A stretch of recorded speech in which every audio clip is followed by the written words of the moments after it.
Oiê, tudo bem? Eu sou Juliana Mello, sou nutricionista, especialista em alimentação natural, sustentabilidade, sou cofundadora da The Question Mark Company e estou aqui para apresentar mais um episódio do nosso podcast novo, Você Questiona o Quê? A gente teve um primeiro episódio que foi muito legal, com uma profissional incrível, e eu prometi que eu só ia trazer pessoas incríveis para questionar coisas com a gente trazer temas relevantes, atuais, que vão fazer todo mundo pensar muito. E hoje eu trouxe mais uma pessoa que eu amo, que é parceira de trabalho, que ficou minha amiga, que é, enfim, referência no tema dela, que é psiquiatria, e eu vou deixar ela se apresentar para vocês. Doutora Cíntia Said, se apresente. Olá, meu nome é Cíntia Said, eu sou psiquiatra. Sou psiquiatra há muitos anos, mais de 25 anos. E a minha paixão por crianças e adolescentes me fez muito também direcionar minha atividade para a infância, para a psiquiatria infantil. E estou aí sempre estudando sobre vários temas e há alguns anos venho entrando muito nessa medicina chamada integrativa, que traz muito sentido para muitas coisas e uma importância muito grande nos tratamentos dos indivíduos como um todo. Então eu fiz algumas especializações e fiz uma pós-graduação em tratamento integral do transtorno do espectro do autismo e transtorno hiperativo, o transtorno do déficit de atenção e hiperatividade, o chamado TDAH.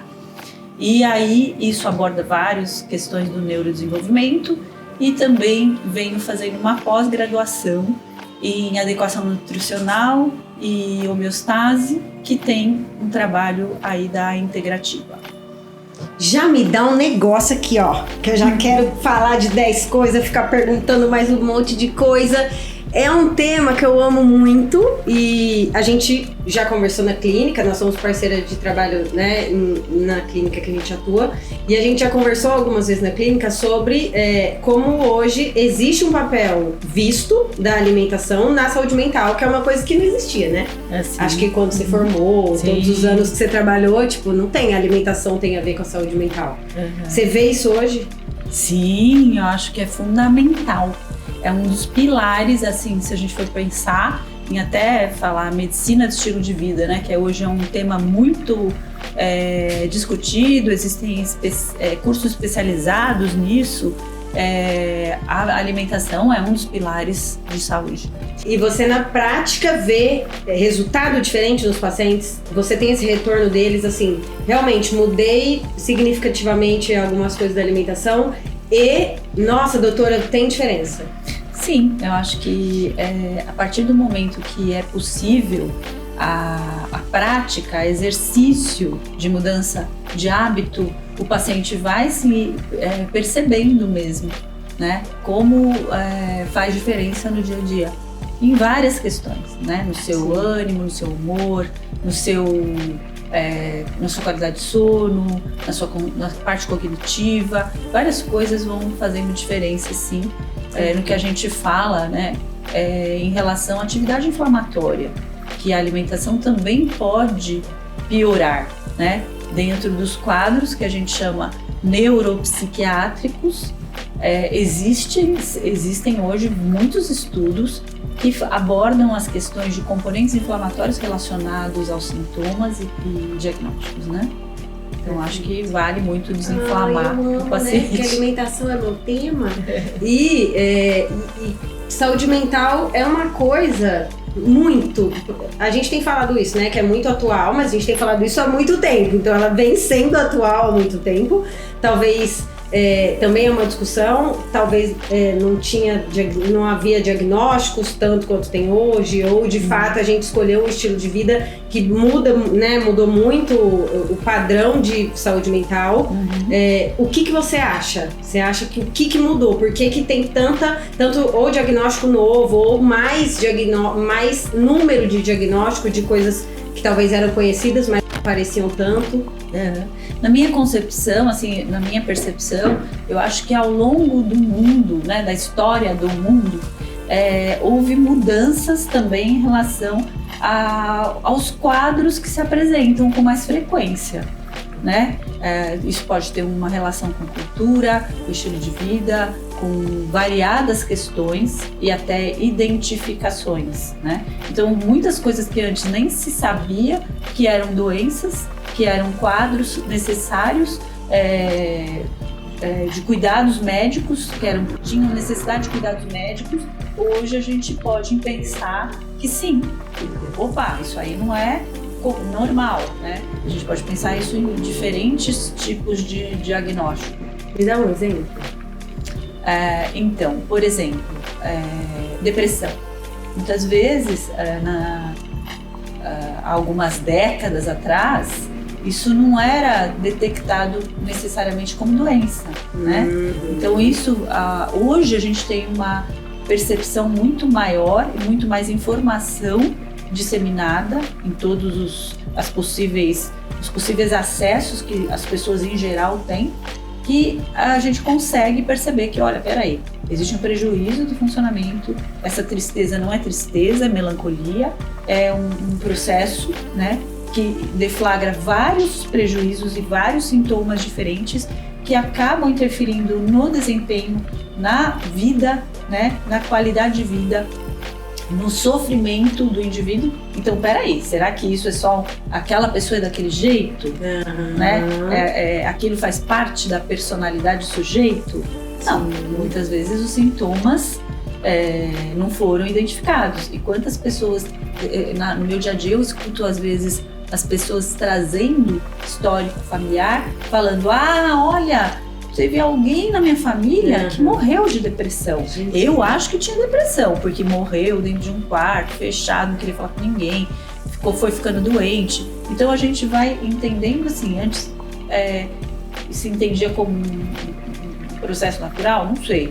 Mas hoje existem possibilidades, né, de detecção diagnóstica de muitas formas. Nossa, arrasou. E aí eu vou engatar aqui um tema que é muito seu tema, que também tem sido muito falado e que a gente vê hoje em número absolutamente maior e uma coisa que assusta até grande parte das pessoas que têm interesse pelo tema, que é falar de autismo. Então também é algo que a gente fica se perguntando assim, nossa, mas será que antes as pessoas não diagnosticavam? Não tinha esse refino de diagnóstico como tem hoje, porque aí também tem essa coisa dos níveis de autismo. Como que você vê o autismo dentro dessa história toda? Do tipo, antes não tinha, tem mais ou é mais diagnosticado? De fato, a coisa dos níveis ela é relevante? Como que é? Então, é bastante complexo, né, o tema. Eu falo que o autismo é um campo, né, de estudos extremamente intrigante.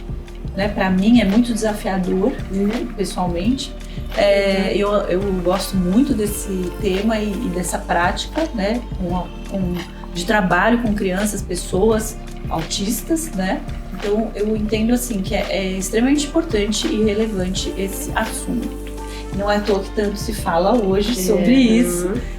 Eu acho que cada vez mais tem informação acessível, né? Pessoas autistas falando sobre como é ser autista. Demais, então eu acho que isso é bastante importante, a gente não via isso antes. Sim. Né?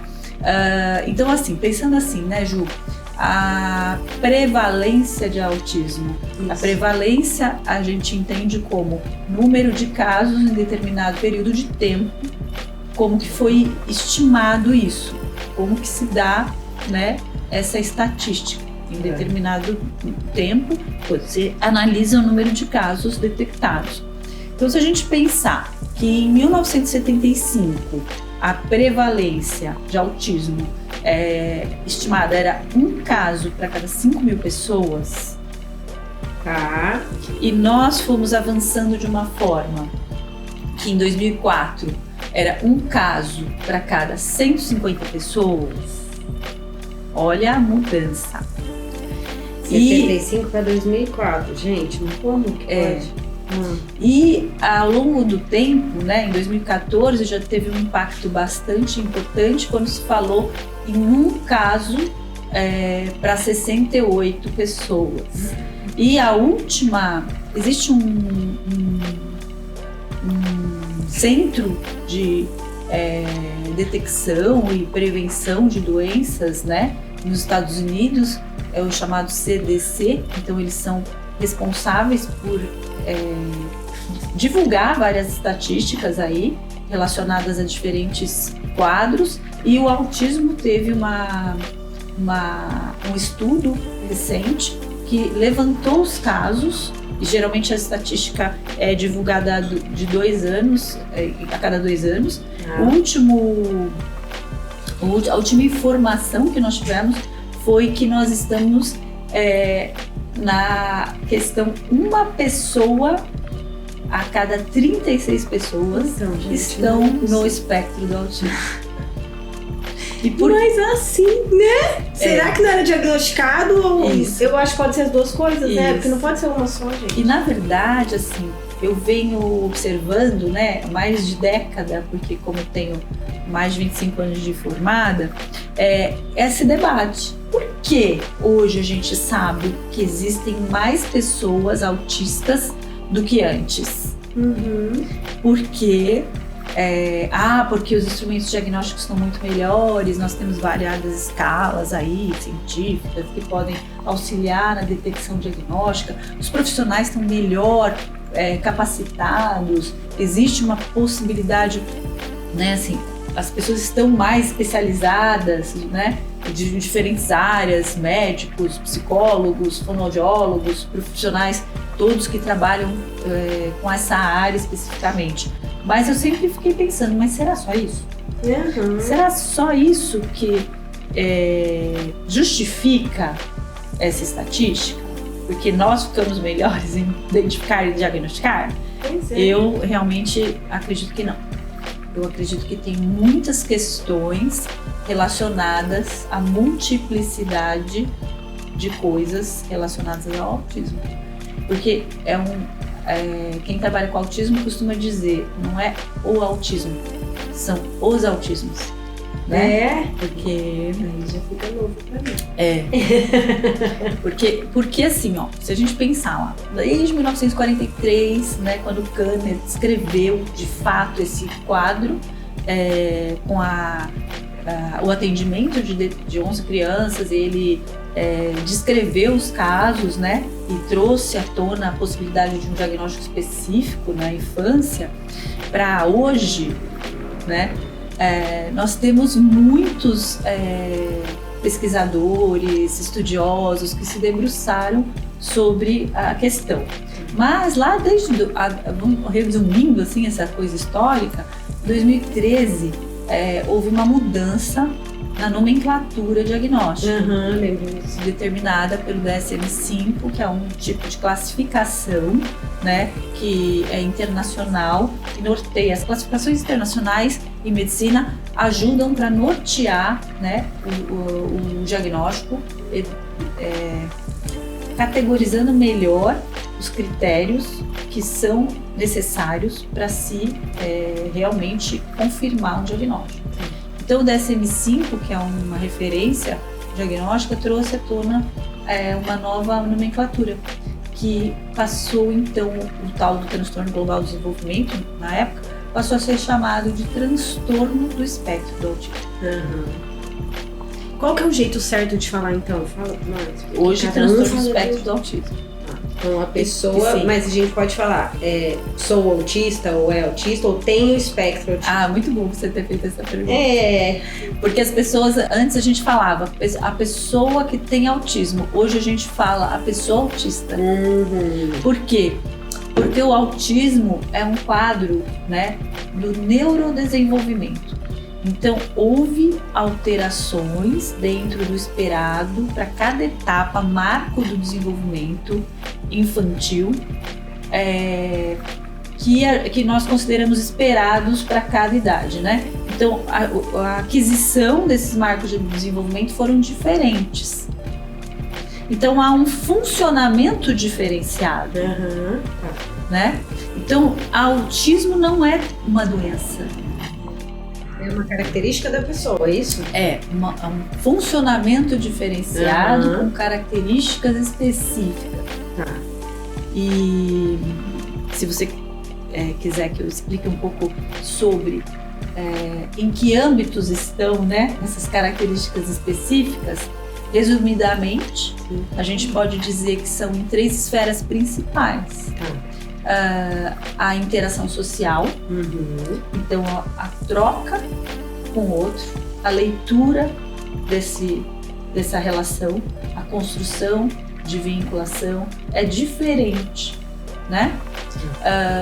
E antes a gente falava em 3 setores principais que a gente detectava alterações. Então a interação social, a comunicação e o comportamento. Hoje os critérios diagnósticos associaram a comunicação ao eixo da interação social. Porque se você pensar, eu entendo. A comunicação, ela está completamente vinculada à interação social. Exato. Você vai se comunicar com alguém, né? Com o meio, né? É uma interação. A comunicação, ela é interação. Né? Sim. Então, ela faz parte. E a comunicação, a gente pode pensar que tem diferentes questões relacionadas à comunicação. Então, a linguagem, né? Sim. Faz parte da comunicação. A fala faz parte da comunicação, né? A comunicação pode ser verbal ou não verbal, certo? Então, a gente tem todos esses aspectos relacionados, mudados, diferentes na pessoa autista. Então, comportamento envolve variadas questões relacionadas a interesses específicos e restritos, questões aí de dificuldades em relação à contenção de algumas percepções, né? A resposta a estímulos do meio, né? É muito amplo. Então tem muita coisa envolvida nisso. E o que você acha, pensando nesse volume tão crescente, independente da razão, se é diagnóstico ou se de fato temos interferência do meio para que isso venha aumentando, as pessoas, você já consegue ver um preparo melhor para isso? Ou tem crescido numa escala que ainda a gente não consegue, assim, ver tratamentos novos, ver escolas preparadas para essas crianças, ou até para os adultos, né? Porque tem muito mais adultos sendo diagnosticados que não tinham diagnóstico, né, anterior. Então, já tem preparo social? Ou você consegue ver uma luz no fim do túnel? Assim, as pessoas estão querendo se preparar para isso? Eu acho que o fato das pessoas já se interessarem pelo assunto já é um fato extremamente positivo. Porque eu acho que quando se falava em um caso para 150 pessoas, um caso para 5.000, né? Parecia assim, essa realidade está muito longe de mim. Hoje, se você for pensar, se parar para pensar, você nem precisa perguntar para ninguém. Ao seu redor, quantas famílias ou quantas pessoas autistas ou quantas famílias com alguém, né, autista, você conhece? Nem que seja um amigo do meu amigo tem um filho autista. Alguém, né? Na escola do meu filho tem um aluno autista na classe dele. Sim. Então a gente vai percebendo que isso está muito mais próximo. Eu acho que isso acaba disparando uma curiosidade. E você acha que aí, a partir dessa coisa do volume tá aumentando muito e a gente entender que as pessoas estão mais interessadas no tema, porque tem gente próxima, porque tá chegando perto de todo mundo, né? O preparo existe? Eu penso muito assim nas escolas, sabe? A gente ouve muito isso. Tive que tirar meu filho da escola e pôr em outra, e aí roda 5 escolas. E tipo, gente, as pessoas não estão vendo que tem muita, que existe demanda, né? Exatamente. Eu acho que nós estamos caminhando, mas temos muito ainda a desenvolver, né? No nosso país, eu acho que as coisas funcionam de uma forma. Existem países que têm uma estruturação e projetos. Por exemplo, hoje eu atendi uma pessoa que estava trazendo para mim a questão de os filhos estarem sendo diagnosticados, né, com o diagnóstico de TDAH e autismo, e ela estava me contando, ela mora fora, né, do Brasil, e ela estava me contando que a escola onde eles estão inseridos tem várias estruturações pensando na questão de inclusão, mas até assim, sala com estímulos sensoriais para a criança se regular melhor, né? Quando não está ali tão disponível, ou quando tem um excesso de estimulação e aí tem de alguma forma uma desregulação, que isso é uma questão importante no autismo, a questão sensorial, né? E aí ela estava me dizendo, né, o que tem projetos específicos, existem mudanças na abordagem para a criança, mas sempre buscando a inclusão e a manutenção da criança no grupo. Então isso aí é o sonho, né? É o sonho. Porque as famílias lidam assim com muitas dificuldades, trazem questões muito desafiadoras, muitas vezes trocam, sim, muitas vezes de escola. Você está falando uma coisa que não é incomum eu escutar no meu dia a dia. Sim, eu escuto mesmo, assim, as pessoas que a gente conhece que têm filhos autistas, né, um dos pais às vezes para de trabalhar, dependendo do grau, né, pra ficar full time, né, pra ficar todo o tempo assim ali no cuidado, troca de escola muitas vezes, então tá mais próximo, a gente ouve, né, já tá muito mais comum. E tem uma coisa, a gente vê hoje adultos conhecidos ou famosos, né, que se descobriram autistas, né, tiveram diagnóstico, e tem uns que é verdade, outros que é mentira, e a gente nunca sabe essa coisa. A gente sabe alguns que assumiram, né, o diagnóstico publicamente. Eu acho que assim, né, todo mundo sabe do Elon Musk e recentemente que trouxe o diagnóstico a público, que foi diagnosticado agora na terceira idade, né, que é o Anthony Hopkins. Eu não sabia. Jura? Há alguns anos ele divulgou essa informação. Então existem aí personalidades e pessoas extremamente muito bem capacitadas e até de sucesso, né? Eu fico pensando no mercado de trabalho, assim, quando a pessoa se descobre autista adulta, né? Que é isso, a gente tem visto também muito mais diagnósticos no adulto. Verdade. E é um tabu, né? No geral, a gente fala disso quando a pessoa é mais nova, e aí quando você tá adulto, você já tá inserido, aí a pessoa começa a entender por que ela tinha tais dificuldades, Sim. né? Até com as pessoas com quem ela trabalha, quem fica sabendo, então por isso que às vezes tinha dificuldade tal, né? Começa assim, acho que tá todo mundo tentando se encaixar, né? E a gente ainda vê muitos mitos, que é isso que eu queria uma coisa que você falasse. Tem essa coisa também, né? Do autista tem que ser brilhante cognitivamente em algo. Então ele é artista e ele, sei lá, toca muito bem o instrumento, ou ele faz contas matemáticas da NASA, né? Tem coisa assim. Isso é real. Pra gente tirar um pouco esses mitos mesmo do diagnóstico, de como a gente olha, né? Eu acho que realmente a questão dos mitos muitas vezes atrapalha, né? Primeiro que eu acho que as pessoas têm muito estereótipo na cabeça, assim, né? Essa palavra o que eu queria. Autismo, a pessoa autista tem determinadas características. Então, cada autista é uma pessoa, um sujeito. Não existe um autismo, né? Um autista como outro autista. A gente fala que se você conheceu uma pessoa autista, você conheceu uma pessoa autista, né? Então, assim, claro que todas as questões aí, critérios e sintomas e etc e tal, né? Características, podem ser similares, mas serão específicas daquele sujeito. Eu penso assim, é assim que é a minha prática. Mas, por exemplo, a pessoa autista não gosta de contato físico. Bom, isso não é verdade, assim.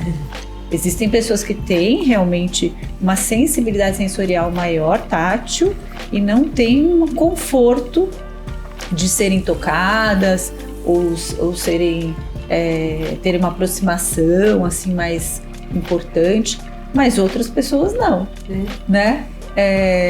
Então o autista é frio em relação aos sentimentos, né? A afetividade. Não, gente, pelo amor de Deus, não tem isso, né? O fato de ter uma tendência ao isolamento social não quer dizer que aquele indivíduo seja frio afetivamente, né? Vamos dizer assim, né? O autista, então, tem uma inteligência acima da média? Não. São pessoas que têm variadas condições condições até cognitivas, né? Isso tem uma variação grande. Pode haver, né? Mas não é que pode seja uma ter regra, uma habilidade específica para determinada coisa. Sim, tem crianças. No Instagram tem um menino que o pai publica. Ele agora, como é que é o nome? Será que é Delírio Einstein? Não sei. Agora, não sei se que ele reproduz todas as fontes que você tem no Word. Mentira. Ele escreve reproduzindo todas as fontes. Aí o pai fala a fonte e ele vai lá e desenha. Você tá exatamente. Uma memorização, né, disso. Tem uma memória importante, visual e reprodução daquilo. Tem artistas, né, que reproduzem paisagens por memorizar aquela imagem e depois reproduz sem a referência, só de memória. Então existem pessoas habilidosas em desenho, né, em reprodução de imagens, que são até artistas dessa área. Mas não quer dizer que todo mundo vai ter uma alta habilidade em determinada questão, né? Porque aí a gente ainda gera uma pressão no autista, né? Do tipo, tem que ser genial em algo, né? Como se a gente... Como se as pessoas fossem todas iguais. Uma discussão, acho que bastante atual, que as pessoas trazem, porque assim, como o autismo tem diferentes graus, né? Hoje fala níveis de necessidade de apoio, né? Então, nível 1, nível 2, nível 3. E aí você entende que as pessoas que têm menos necessidade de apoios, né? Tem mais desempenho, né? Em determinadas questões do dia a dia, da vida e tal, podem parecer assim, os casos leves são mais fáceis. Não. Então, tem uma polêmica sobre isso, porque existe sim demanda, né, de cada indivíduo e pode sim haver sofrimento, mesmo que a pessoa tenha desempenho cognitivo alto, tenha uma inserção na sociedade tranquila, tenha vida social, profissional, consiga necessite de apoio leve, toda né, teoricamente. Ter mesmo, mas pode ter dificuldades, pode ter, inclusive, questões relacionadas a outros diagnósticos associados, né? Ansiedade, depressão, toque, toque é o transtorno obsessivo compulsivo, né? E outras coisas. Transtorno de déficit de atenção e hiperatividade pode estar associado. Então, antigamente, a gente tinha assim até é como se a gente não pudesse fazer o diagnóstico, por exemplo, de TDAH e TEA, que é chamado transtorno de déficit de autismo, no mesmo indivíduo. Hoje a gente pode. Então as coisas vão evoluindo, vão mudando, vão sendo reavaliadas, né? E graças reconsideradas, graças a Deus. As pessoas falam tanto que dentro da saúde tudo muda, né? A cada não sei quanto tempo, na alimentação mesmo. Tal alimento hoje é um problema, amanhã não é. Mas, gente, que bom que a gente tem raciocínio, pode reconsiderar coisas, né? Eu não acho ruim, questionamento. O tal do questionamento. Então, vou fazer um questionamento agora. Eu parto, às vezes, para um tema polêmico. Eu vou partir, não é tão polêmico assim, ele é muito nosso, a gente já discutiu isso 1000 vezes, eu já atendi pacientes da Cíntia, eu faço hoje não tão especializada, né? Mas entendo a abordagem de nutrição para autismo e a gente vê que ainda é uma polêmica, né? Ai, não, alimentação não tem nada a ver. Ou tem pós-graduação disso hoje, que inclusive é uma das que você fez, né? Do que você estuda e que, enfim, a gente é inegável, principalmente pensando em ser um transtorno neuro. Se a gente tem um sistema gastrointestinal que tem neurônios no intestino, não tem como você falar não tem nada a ver. Pode ter pessoas que sentem menos relevância no tratamento ou mais, médicos que abordam mais ou menos, mas pensar que a alimentação ela não tem nada a ver com algo no corpo, pra mim é uma coisa bizarra, né? Não tem como a alimentação não ter a ver com nada, né? Com algo que tem no corpo, saúde mental, como a gente falou no início. Então, lógico que ela tem a ver, mas assim, você vê hoje no tratamento, quando acompanha, tem nutris especialistas que acompanham, as indicações que você mesma faz, quando a pessoa consegue seguir uma abordagem, você vê de fato a diferença? Porque também a gente tem essa coisa dos níveis, né? E da gente saber que o autista referente à alimentação muitas vezes é um paciente seletivo, principalmente quando ele é mais novo. E aí a gente sabe a dificuldade que é dos pais, né? De quem cuida, conseguir alterar, conseguir trazer coisas novas. Tem um trabalho todo, né? Também em relação à alimentação. Mas você, o que você acha? Você vê diferença? Você acha que de fato é importante? Eu acho que é importante e eu acho que é inegável hoje quem não sabe sobre eixo intestino-cérebro na medicina está desatualizado. O fato é que precisa estudar o assunto. Não tem como dizer que uma dieta para uma criança com autismo é deletéria, prejudicial ao quadro porque ele tem seletividade. Gente, a seletividade pode estar relacionada a déficit de nutriente. Então, uma criança com déficit de nutriente pode continuar sempre só escolhendo determinados alimentos, porque isso tem uma ação no cérebro. Exatamente. Né? Então, você vai produzir estímulos em receptores cerebrais que vão mantendo aquele padrão, né, de seletividade. Então isso é muito importante. A nutricionista, eu acho que é uma profissional assim, indispensável para o tratamento do autismo, né? E quando a gente fala em tratamento, a gente pensa assim, não é doença.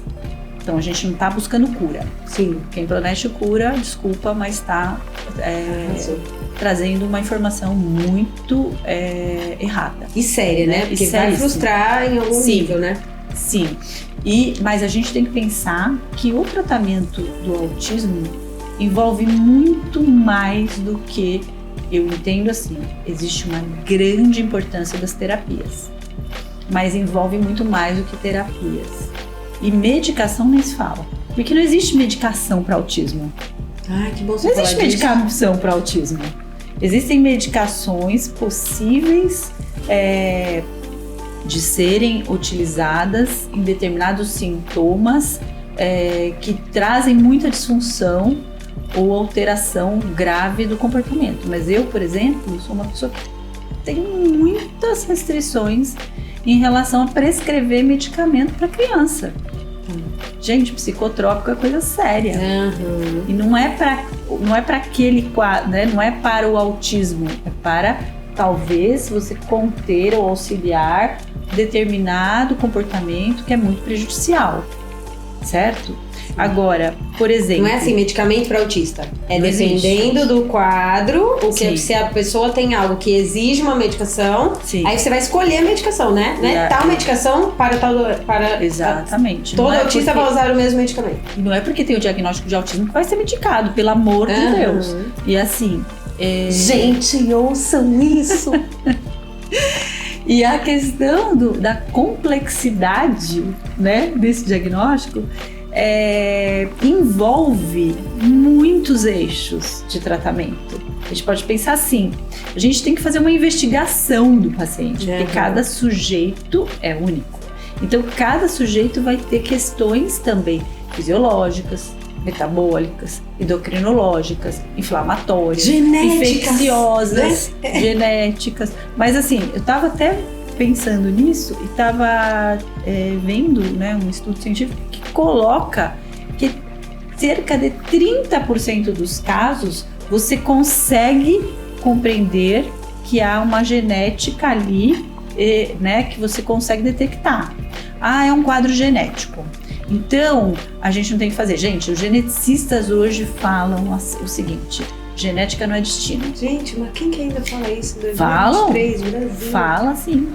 E o fato é que a gente sabe que o que é a tal da epigenética? Uma ciência, né, que busca estudar todas as possibilidades que podem interferir sobre a genética, né? Então, não tem como a gente pensar que alimentação, infecções, estresse, e aí a gente pode pensar em diferentes tipos de estresse, né? Porque o estresse é uma palavra muito ampla, que a gente sempre considera a questão emocional, né? Mas não, o estresse pode ser físico, pode ser nutricional. E se aquela comida que aquela pessoa, né, tem o hábito de ingerir, não é boa para o organismo dele, isso é um estresse. Vai estressar o corpo, né? Existem coisas que não são naturais, nosso corpo não foi feito para receber químicos, conservantes, corantes, sei lá, tantas coisas que a gente vê nas embalagens, né? Com uma intensidade que a gente vê. E aí, se a gente pensar, né, nessa multiplicidade de questões que a gente tem que investigar numa criança, o neurológico, né, a neuroinflamação, as questões relacionadas à neuroinflamação, as questões relacionadas à parte metabólica, as questões relacionadas à parte endocrinológica, porque tudo é interligado. Um sistema desorganizado, desregulado, impacta em outros sistemas. O ser humano não é um ser fragmentado. Exatamente. Né? O organismo é tão maravilhoso, né? Que eu falo, gente, a gente tem tantas coisas acontecendo ao mesmo tempo. Nossa, né? A gente nem vai ter controle sobre tudo, né? Não adianta. Num equilíbrio, assim, quando tem um desequilíbrio, você pode ter um sintoma piorado. E aquele sintoma piorado, se você entende o que é, da onde vem, você pode ajudar com o tratamento. Então, por exemplo, uma criança que tenha uma autoagressividade, né? E a criança bate na própria cabeça, morde a mão, né? Que a gente vê isso, não é incomum nos casos de maior severidade, né? Então, assim, é do autismo. É porque ele é autista, então ele faz isso, ele tem a autoagressividade.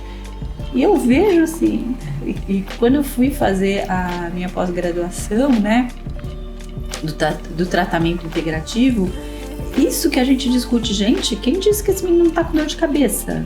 E ele bate na cabeça porque ele não consegue se comunicar, né? Ele morde a mão porque ele tá com dor de dente. Né? Ele come e anda para lá e para cá sem parar porque ele tem dor no estômago. Exato. Ele tem uma digestão ruim. Tá doendo, E a gente não investiga nada. Dá uma medicação para acalmar a criança. Não dorme. Então, mas por que não dorme? O que acontece nesse organismo que não dorme? São hormônios alterados? São questões alérgicas? Dor? O que é?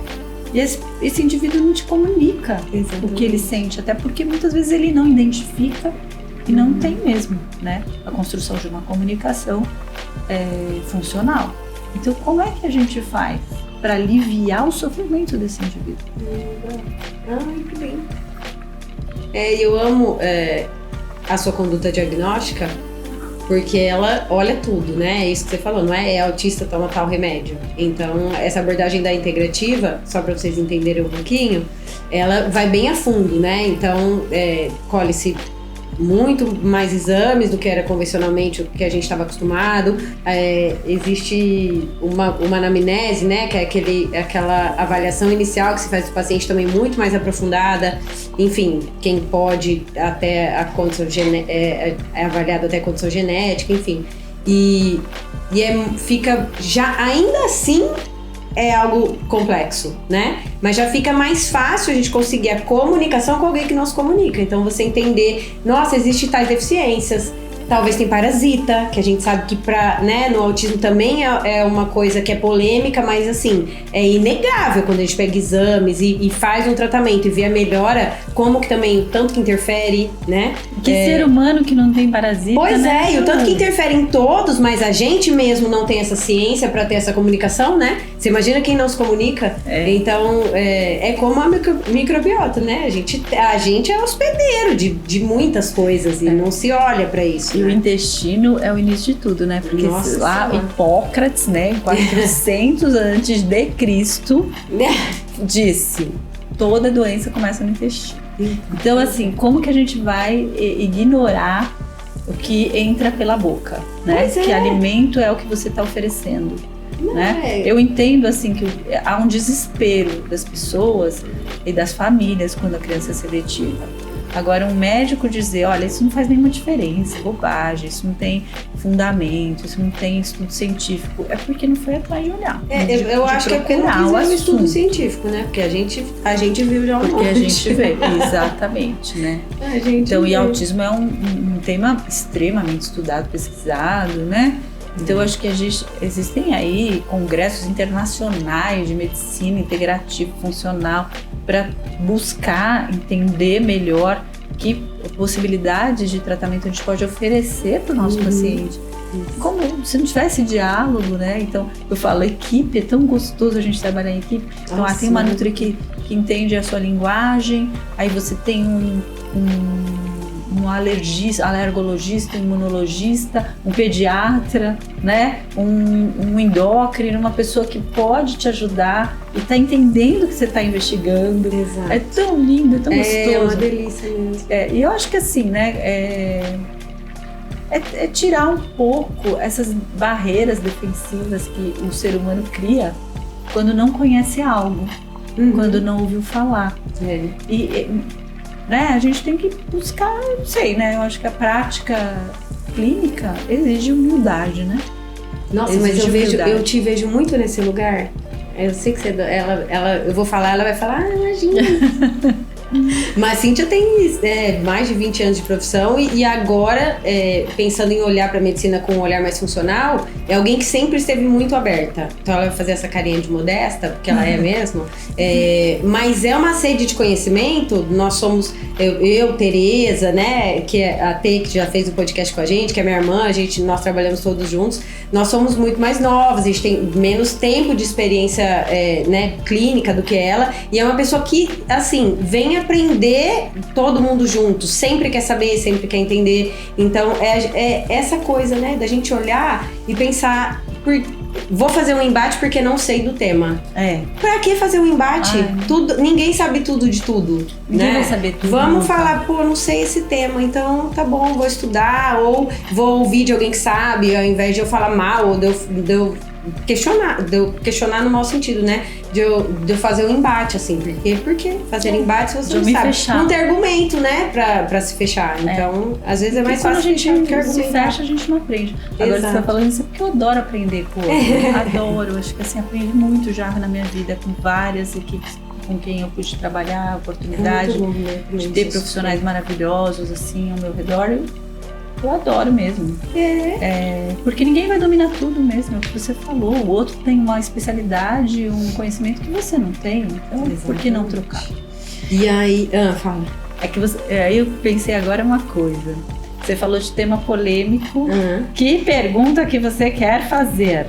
Era da alimentação que tava eu achei que você ia perguntar de cannabis. Eu acho que você pode falar de cannabis, então, já que eu não perguntei e você trouxe. Então, nós temos uma questão bem polêmica hoje. A gente tem.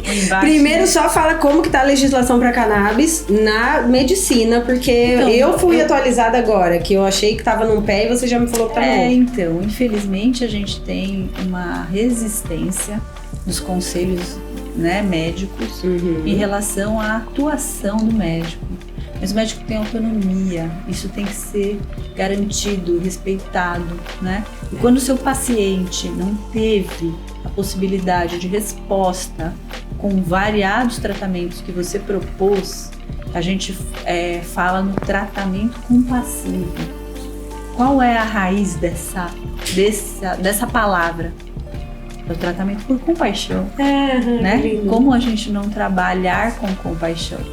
Então, por exemplo, no autismo, a cannabis é algo extremamente interessante, porque, de fato, assim, temos que ainda ter acesso a muitos estudos, né? A gente sabe que os estudos...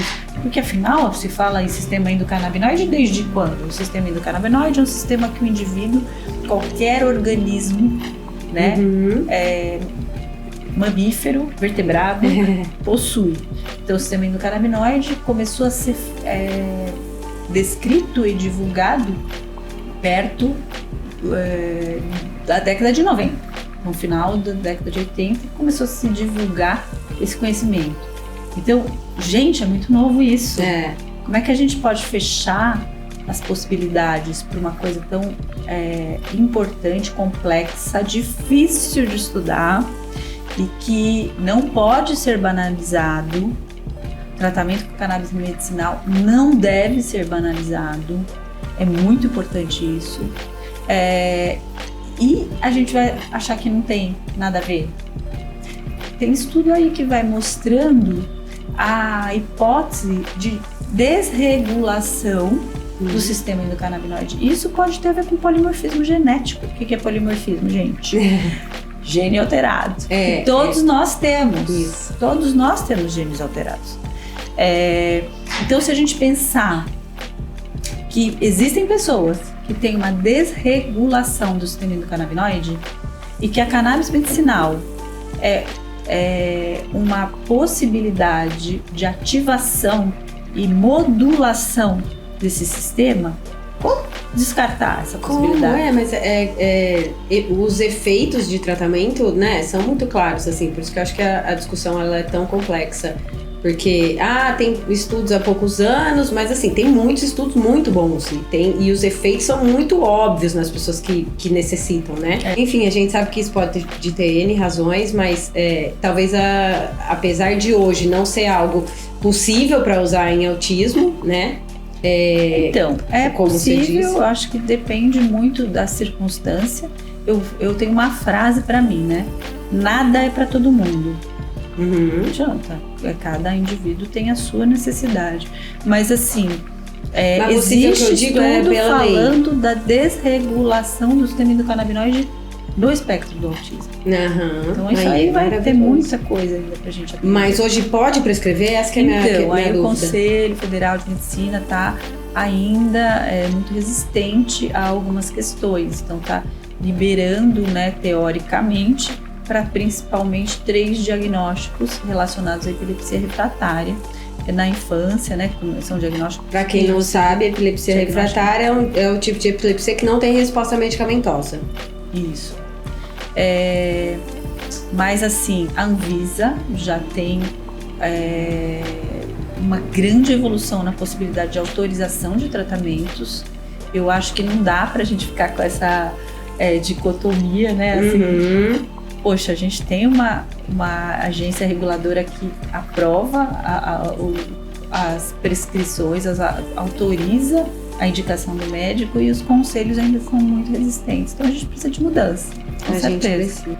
Bom, então acho que esse tema é maravilhoso. A gente não precisa entrar na polêmica dele, no pedaço que é ruim, e entrar em discussões às vezes que não são nem da nossa alçada, né? Mas assim, do que é compreendido como dentro da medicina e dentro do que você tem de experiência de tratamento, é algo muito válido, né? Que pode ser repensado, sim. Que seria super importante. Maravilhoso. Sim. E aí, eu quero contar pra vocês que a gente tá acabando. Doutora Cíntia tá numa equipe clínica incrível que trata autismo. Ela trata saúde mental geral, né? Mas é especialista em autismo, trata crianças com uma equipe de pediatria funcional maravilhosa, né? Referência em São Paulo, a gente é suspeita pra falar.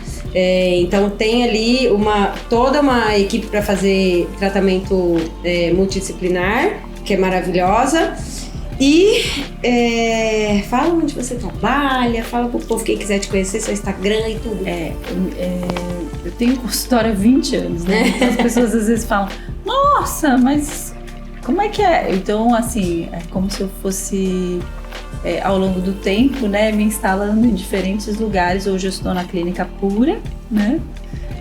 Trabalhando ali com essa equipe maravilhosa da medicina integrativa que me ensina muito.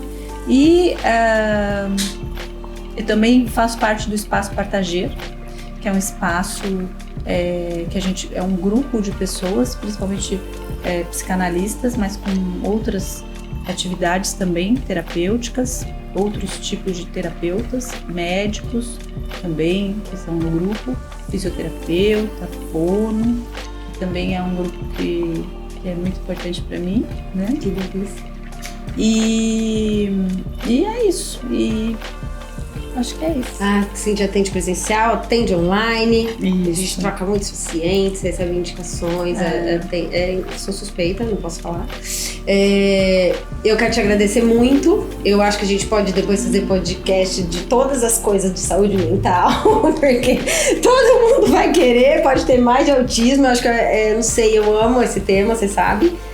Obrigada muito. Obrigada. Amo sua presença. Falar onde pode me encontrar também no Instagram? Lógico, fala seu Insta. Cíntia Said, S-A-Y-D, gente. Y, Said com Y. Said com Y. Cíntia sem H, né? Sim, sem H. Cíntia sem H, Said com Y. E é só procurar o Pensando Psiquiatria, que Pensando Psiquiatria. Minha página. E ela tem conteúdo, viu? Legal, de saúde mental e de autismo, né? Eu gosto de compartilhar um pouco, né, do que eu penso, do que eu pratico.